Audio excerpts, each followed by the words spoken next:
galera, eu sou Bela Ramalho, militante lésbica do Coletivo Bill, e essa é mais uma edição do J Beauty, o seu jornal LGBT. Se você nos vê toda quarta-feira, às 19h30, na TV Caravelas, descobrindo um novo jeito de fazer televisão, não esqueça de ir lá no youtube.com/coletivobill. Mas se você já nos vê pelo youtube.com/coletivobill, não esqueça de curtir, comentar, compartilhar e chamar todo mundo para ver o J Beauty, que é muito legal. Beleza? Vamos lá? Travesti foi transferida para presídio feminino após decisão da Justiça. O juiz que determinou a transferência disse que os direitos humanos precisam sair do papel e serem cumpridos. É isso aí, muito bem, decisão exemplar. Ela já está no presídio feminino, mas em uma cela isolada na cadeia pública de Babussulândia, no Tocantins. Estudo aponta que em São Paulo, 1 a cada 4 homens que transam com homens tem HIV. Publicada na revista internacional Medicine, a nova pesquisa entrevistou 4.176 homens de 11 capitais e de Brasília, de modo a representar todos os estratos sociais. Dos homens que participaram da pesquisa, 3.958 aceitaram fazer o teste do HIV, com 18,4% dos resultados positivos. A pesquisa anterior, de 2009, com a mesma metodologia, encontrou prevalência de 12,1%. A banalização da AIDS é uma tendência mundial. As pessoas não têm medo da doença, que tem tratamento, mas não é algo tão simples. Isso, aliado à falta de campanhas específicas para gays e homens bissexuais no Brasil, são parte das causas para esse número alarmante. E, na atual conjuntura, tudo pode piorar.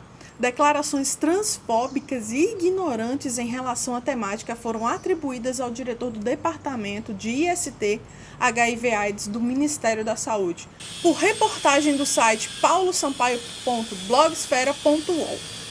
Segundo o site, ele teria dito: embora os travestis e transexuais sejam HSH, eles foram submetidos a uma pesquisa separada por causa da maior discriminação a esse grupo. Muitos deles não procuram os postos de saúde porque não se sentem à vontade.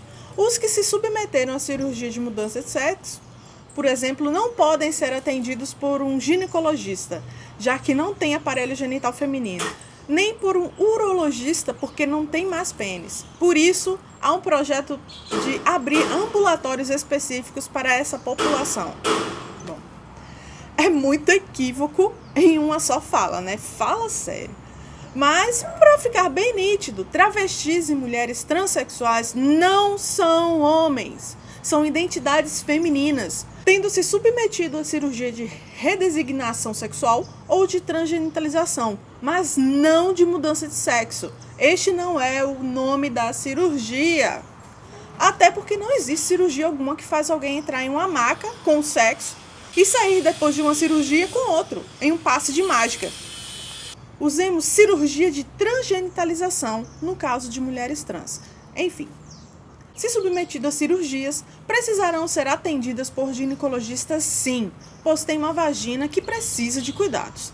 E em qualquer caso, travestis e mulheres trans também são acompanhadas por urologistas, com pênis ou sem pênis, e esse atendimento precisa ser feito respeitando a identidade de gênero feminina dessa paciente, atendida por esse profissional. Precisamos de muito mais formação, mas temos uma legislação que garante o atendimento não transfóbico. E estamos lutando para que ela se efetive. E esse atendimento não tem que ser apenas nos ambulatórios trans, porque um dos princípios do SUS é a descentralização. A pessoa tem que ser atendida na sua comunidade. A cirurgia pode até acontecer em outro centro específico, mas a ginecologista e o urologista têm que ser aqueles que atendem na policlínica perto da sua casa. Mas, em todo caso, a fala foi absurda do diretor do departamento. Ensejou um pedido de esclarecimento da Rede Nacional de Mulheres Travestis e Transsexuais e Homens Trans vivendo com HIV e AIDS. Fontes do Ministério da Saúde informam que estavam aguardando o áudio da entrevista e se pronunciariam de forma oficial sobre o ocorrido. Vamos aguardar.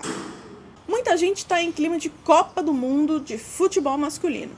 E uma notícia que chocou parte das pessoas por aqui foi que o Itamaraty lançou uma cartilha para brasileiros que irão para a Copa do Mundo lá na Rússia, na qual frisa que não são comuns por lá manifestações calorosas de afeto em público e, em particular, recomenda à comunidade LGBT evitar demonstrações homoafetivas, termo usado na cartilha, em público, pois podem ser consideradas propaganda de relações sexuais não tradicionais feitas a menores. E enquadradas em lei de junho de 2016, que prevê multa e deportação. Bom, a Inglaterra, também lançou um guia oficial com recomendações semelhantes.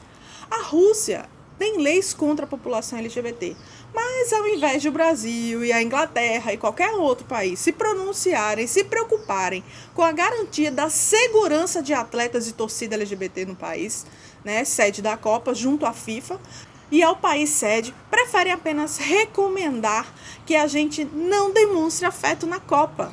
É absurdo, pelo amor de Deus, gente. Isso nos lembra aquela famosa frase de Martin Luther King: o que me preocupa não é nem o grito dos corruptos, dos violentos, dos desonestos, dos sem caráter, dos sem ética. O que me preocupa é o silêncio dos bons.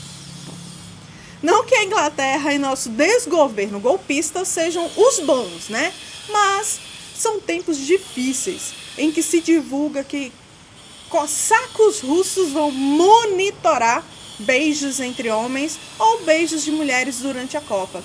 Sim, você ouviu direitinho. Mais de 300 cossacos irão patrulhar a conservadora cidade de Rostov, que receberá os Jogos da Copa do Mundo, para monitorar a ocorrência de beijos entre pessoas do mesmo sexo, O grupo de cavaleiros que protegiam as fronteiras na época do Império Russo e hoje ainda vive em grande número em Rostov, disse que não vai usar o habitual chicote para punir os transgressores. O plano é acionar a polícia, que decidirá sobre medidas cabíveis. O governo russo, contudo, diz que os turistas LGBT não precisam se preocupar. Será? Rostov é a cidade sede da partidas de fase de grupos de Brasil, Suíça, Uruguai, Coreia do Sul, México e Arábia Saudita. Mas já que o assunto é a Rússia, vamos falar de coisa boa, pelo menos. Uma notícia para aquecer os nossos corações é que bombou nas redes a história da mulher que fugiu da Rússia e dirigiu um barco até o Canadá para viver com a namorada. Trata-se de Helena, nascida em uma família tradicional de Ivanovo, cidade russa conhecida como a Cidade das Noivas. Ela foi pressionada para se casar e ter filhos com um bom homem. Para escapar da lesbofobia da família e da repressão LGBT na Rússia, ela encarou 2 oceanos e dirigiu sozinha um veleiro até o Canadá, onde mora com a namorada Maggie. O casal, que hoje vive no veleiro em Toronto, se conheceu pela internet e se encontrou pela primeira vez 6 meses depois em Kiev, na Ucrânia. A viagem foi interrompida pelos pais dela, que dias depois descobriram seu paradeiro e não aceitaram a nova relação da filha. A briga foi tão feia que envolveu a polícia ucraniana. Em Kiev, sem o passaporte que havia ficado lá em Ivanovo, ela não tinha outra opção de destino senão a própria casa. A solução foi sugestão da Meg. A canadense hipotecou sua casa, comprou um barco e ensinou a namorada a velejar. Em 2 meses, as duas deixaram a Europa em alto mar rumo ao Canadá, onde desembarcaram 10 meses depois e por lá vivem. Épico e típico de um amor sapatão. É isso aí, arrasaram. Uma notícia muito bacana foi o lançamento recente no Rio de Janeiro da revista Brejeiras, que coloca as lésbicas no centro da narrativa. Trata-se de uma revista de e para mulheres lésbicas, atravessada pelo desejo e pela resistência. E falando em protagonismo lésbico, dia 5 de junho tomou posse Carla Aires, primeira vereadora mulher do PT em Florianópolis. Carla Aires é militante lésbica, é a força da mulher sapatão no poder. Ela assume por um mês como vereadora na Câmara Municipal em formato de rodízio. É isso aí, Carla. Arrebenta com eles também. Então, vamos ao LGBT no papel? Segue aí com Vinícius Cima.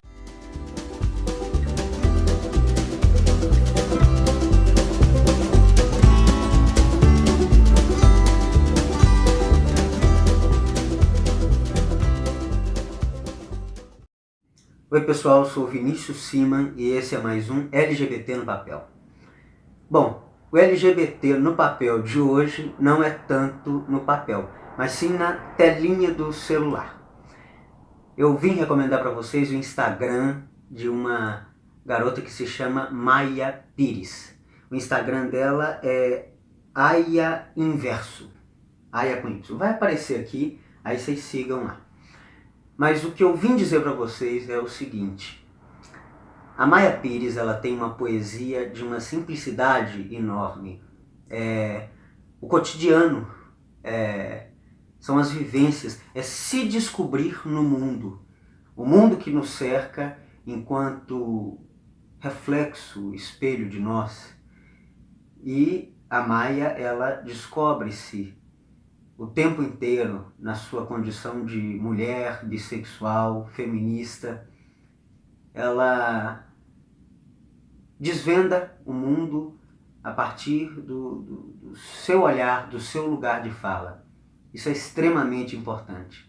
Quando a gente pensa em poesia ou qualquer área artística feminista e bissexual, a gente se depara com uma imagem assustadora de homens heterossexuais que dominam a literatura universal. É lógico, todos tiveram a sua importância. Eu não posso de forma alguma desconsiderar Machado de Assis, mas a importância de ter uma mulher bissexual fazendo literatura, fazendo poesia de maneira boa, de qualidade, isso é incrível. Quando a gente se depara que a arte também, em sua condição, é machista e repressora, a gente começa a dar mais valor a pessoas tão boas quanto, ou melhores até, do que os grandes escritores de todos os séculos. E a Maia Pires, ela é de uma simplicidade extrema, que eu percebo também em Manuel de Barros. A singeleza das coisas, a singeleza de um momento, a fragilidade desse momento imerso no tempo e espaço. A Maia Pires escreve de forma colossal sobre o cotidiano. É como também Hilda Hilst. Hilda Hilst, acho que vocês já devem saber, é minha poeta preferida. E Maia Pires tem um quê, uma pitada de Hilda Hilst. Isso é fascinante no seu desnudamento total de frente ao papel, se revelando mulher e poeta. Hilda Hilst, em um poema seu, diz o seguinte: que ao teu lado, te amando, antes de ser mulher, sou inteira poeta. E eu creio que é um pouco da Maia Pires. Isso, inclusive, está na bio do Instagram dela. Vou ler um trechinho de um poema dela para vocês verem. Ô meu bem, como és doce, baila em mim, aqui a desejo sim, pássaro avoando, é tudo no teu trato, voa quando quiser, mas recorda-te de mim enquanto mulher. Voa quando quiser, mas recorda-te de mim enquanto mulher é um dos versos mais lindos e mais tocantes que eu li nos últimos tempos. Bom, se você estiver rodando pelo Instagram e quiser uma pitada de poesia de qualidade na sua vida, vocês sigam lá o Instagram da Aya Inverso. é uma poesia de fato libertadora. Feminista, bissexual, Maia Pires vem para mostrar que o LGBT no papel não é só no papel. Ela vem para mostrar que a literatura, o lugar da mulher bissexual na literatura é mais que garantido e é combativo além de tudo. Uma vez eu vi uma postagem que dizia o seguinte: os poetas nos querem como musas porque nos temem como poetas também. E é isso. A Maia Pires é uma poeta, com todas as letras. Então, esse foi o LGBT no papel de hoje. J-Beauty, o seu jornal LGBT. TV Caravelas, descobrindo um novo jeito de fazer televisão.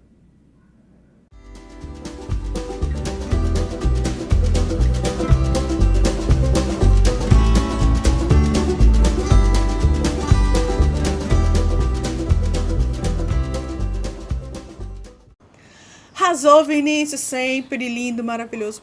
Beijo pra você. Até a próxima, LGBT no papel. Vamos seguir? E nessa vibe boa, uma notícia bem legal também foi sobre as eleições lá no Líbano. Eleições, pela primeira vez, viu candidatos afrontarem o preconceito para defender publicamente a proteção dos direitos LGBT.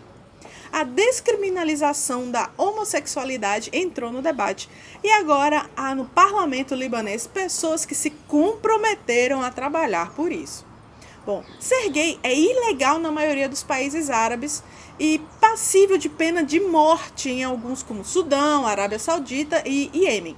Em setembro, dezenas de pessoas foram detidas no Egito por erguer a bandeira do arco-íris, que é a bandeira do movimento LGBT, num show de uma banda libanesa, cujo vocalista é assumidamente gay. Palco de ativismo crescente, o Líbano ostenta a condição de país mais liberal da região. Beirute é conhecida por ter uma cena LGBT agitada, com muitos bares voltados para a população LGBT e até boates, para esse público, como a Posh Club. Apesar de estar anos-luz à frente de seus vizinhos no Oriente Médio, o que existe no país, entretanto, é uma espécie de liberdade vigiada. O artigo 534 do Código Penal libanês proíbe o ato sexual contrário à ordem natural. Apesar de recentes decisões judiciais contestarem a interpretação do artigo, ele continua sendo usado para perseguir homossexuais. Em maio, a parada de Beirute foi cancelada após autoridades entrarem no teatro em que haveria a leitura de uma peça sobre crimes LGBTfóbicos e prenderam o organizador da parada, acusado de promover devassidão e imoralidade. Ele passou a noite na delegacia e foi liberado após se comprometer com o fim das atividades. No Líbano, a perseguição ao movimento LGBT é recorrente, mas após mais de 100 candidatos abraçarem a causa LGBT, a maioria com candidaturas independentes, sua luta vai trazendo avanços significativos. E ainda, nas notícias gringas, Christina Aguilera surpreendeu o público ao subir no palco durante a comemoração do mês do orgulho LGBT em Los Angeles.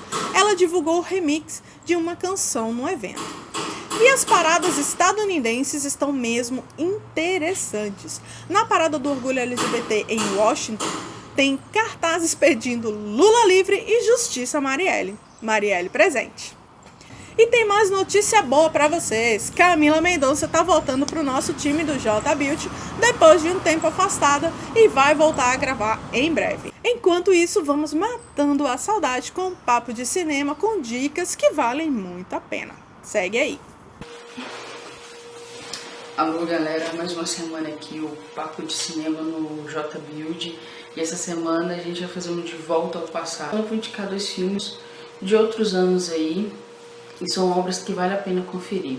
A primeira obra é de 1919, do diretor Richard Oswald, se chama Diferente dos Outros.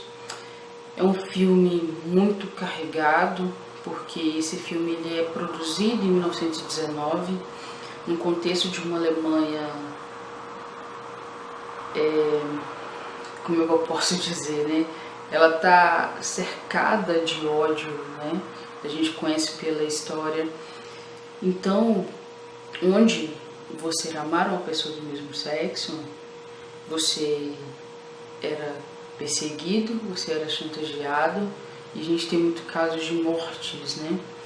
Então é um filme que ele é brilhante justamente porque ele não tem medo de mostrar esse amor que é para ser livre.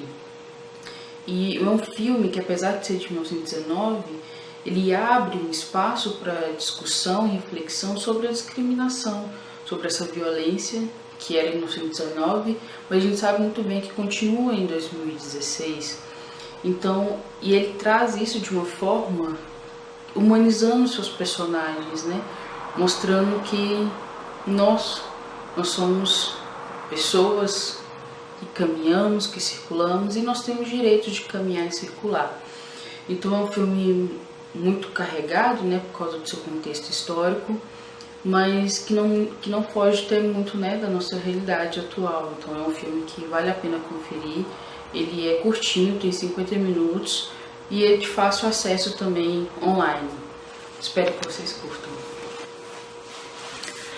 Então, o segundo filme que eu vou indicar a vocês é um filme italiano de 1977, do diretor Ettore Scola. O filme tem a belíssima Sophia Loren, e o filme ele tem como cenário uma Itália fascista e se passa no dia 6 de maio de 1938, com a visita de Hitler à Itália. Isso é um recorte histórico que dessa união entre Itália e Alemanha a gente tem posteriormente o início da Segunda Guerra Mundial. É só um recorte histórico mesmo, que até que o próprio filme dá também. Então, história sempre é bom a gente também acompanhar também, porque reflete muito o nosso presente. Mas seguindo a história, né, a história segue o encontro entre Antonieta, uma solitária dona de casa que tinha como sonho seguir uma carreira profissional, e Gabriele, que é seu vizinho, que ele tinha acabado de ser demitido da rádio onde trabalhava por ser gay. E do encontro entre esses dois, né, o início do diálogo entre esses dois, começa a desconstrução de preconceitos e paradigmas. E através disso, dessa desconstrução, nós temos o início ao respeito de um com o outro. Então faz refletir muito a sociedade que nós temos hoje, né, que insiste em dizer não aos direitos LGBT, aos direitos das mulheres, ao direito de qualquer cidadão comum, civil, né? E se esbarra, se lá a gente está falando de um cenário fascista, não é muito longe do cenário atual brasileiro, porque se esbarra numa sociedade hipócrita e golpista, né? E como é que nós precisamos ter resistência, comunicação, diálogo e respeito para a gente conseguir alcançar os direitos que já eram para ser nossos, mas a gente tem que lutar por eles. E a gente precisa lutar por eles. Então é um filme que narra muito, de uma forma muito poética, essa coisa da resistência, através do diálogo, né? De entender a sociedade em que nós estamos. Então é um dia muito especial mesmo, esse dia, né, que nós conseguimos desconstruir vários preconceitos, paradigmas, para depois podermos caminharmos. Então a gente tem uma longa caminhada, mas que a gente possa fazê-la, né, com respeito, com a comunicação e também com o cinema, não é verdade? Espero que tenham gostado dessa indicação desse filme. Depois me falem se vocês gostaram. Então eu espero que tenham gostado das indicações, né, e da temática de volta ao passado essa semana. E compartilhem, né, com suas famílias, amigas, vizinhos, com todo mundo que vocês querem, né? Porque o JB Build aí é um jornal da diversidade, né, do amor, da alegria, da informação. Então, até o próximo Papo de Cinema. Muito bacana rever a Camila. seja bem-vinda de novo ao J Beauty. É isso aí, gente. Para finalizar, seguem alguns eventos para você anotar na sua agenda. Em BH, nos dias 14 e 15 de junho, acontece o seminário Desconstrução das Práticas Punitivas, Solta a Minha Mãe, contra o encarceramento em massa de mulheres, especialmente as mulheres negras. Bom, em Ipatinga, nos dias 23 e 24, teremos uma comemoração dos aniversários do Coletivo Bio e GT Gênero e Diversidade do Vale do Aço, com o cinema, roda de conversa e a primeira mostra da diversidade do Vale do Aço. Confira a divulgação nas redes sociais. Inscreva-se para a mostra e chama todo mundo porque vai ter bolo. É isso aí. E também vai ter um sorteio de uns brindes, hein, gente? Não vamos perder. No dia 28 de junho, acontecerá na Câmara Municipal de Vereadores de São Paulo o 2º seminário Velhices LGBT, com o tema Expressões da Violência contra Pessoas Idosas. O evento terá vasta programação e ainda contará com bate-papo sobre memórias e afetos, com a referência travesti mineira Anique Lima e Cláudia Regina, com a participação especial de Tchacá, rainha das festas e apresentações culturais. A inscrição é 1 quilo de alimento não perecível e pode ser feita no site do Eternamente Sou, que é o www.eternamenteSou.org. E esse foi mais um J Beauty, o seu jornal LGBT. Infelizmente está acabando, né? Mas até a próxima. E não esquece de curtir, comentar, compartilhar lá no nosso canal do youtube.com/coletivobio. Tchau, até mais. Valeu.